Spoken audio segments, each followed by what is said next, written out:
This is Pete with Trinity Oaks Pools. We're out here in Bull Verde on a beautiful November day. It's actually pretty warm out, but great day to build a pool. So the steps that we go through in building a pool is the design sales phase, where we get the pool exactly the way the customer wants it, the way you want it. We can do anything. We can do any shape. We like getting everything that you want in the pool. That's our forte. So what we do is we set it up. What I like to do is setting up the pool to where folks in the hot tub are hanging out with folks on the sun shelf, who are hanging out with folks where they're going to be sitting around a cocktail table. And then you have kind of the kid end over here where there'll be a slide, waterfall, deep end where the kids are kind of splashing around, jumping in. So we have the design phase, and then this is obviously, we just got done with the excavation phase.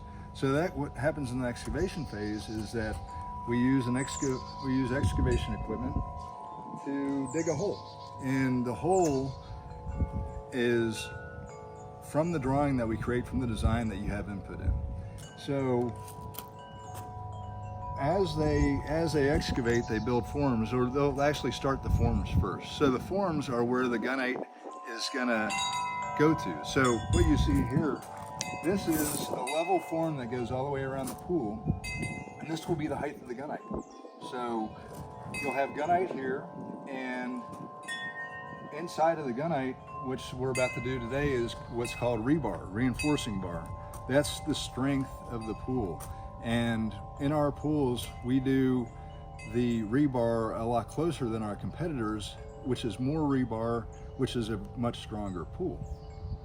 And in certain pools, we'll do double mat steel. In this one, it's not necessary because the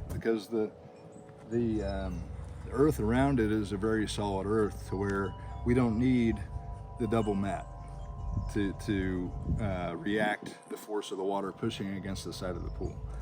So in this stage, when they're about to do the rebar will come out here. The pool shell, when it's done, will be a foot thick, and what we're going to do is we're going to do something called a rolled beam that we do in our hot tubs, but we're going to do it in the sun shelf here all the way around to the cocktail area. And what that's going to do is we'll be able to, instead of having a piece of flagstone sticking here that you rest against that's sharp, we're going to have a nice rolled feature, what we call a rolled beam, where you'll be able to lean against it. It'll feel nice. You'll be able to put your arm up and it'll feel nice. Basically, it'll be tile that curves kind of nicely like a couch. So we'll rebar the pool, and then we'll add plumbing. And plumbing will go in the trench over to the equipment pad over here, and it will come to the pool. Whatever features we have in it, we'll have an air line going over to the hot tub so that you get the bubbles in the pool. We'll obviously have suction and return to the hot tub for the heater, suction and return for the pool. We can do in-floor cleaning systems, any number of systems we can do. We can do bubblers, you name it. There's unlimited features.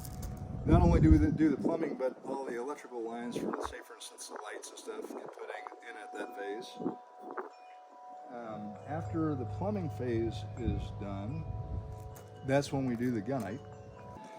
So once the rebar is in, next phase is gunite. That's where the pool really takes form. And each one of these phases, there's art to each one of these phases. And when I say art, the gunite, folks, there's art to the steel. The steel will look beautiful. There's art to these forms. The forms look very nice. And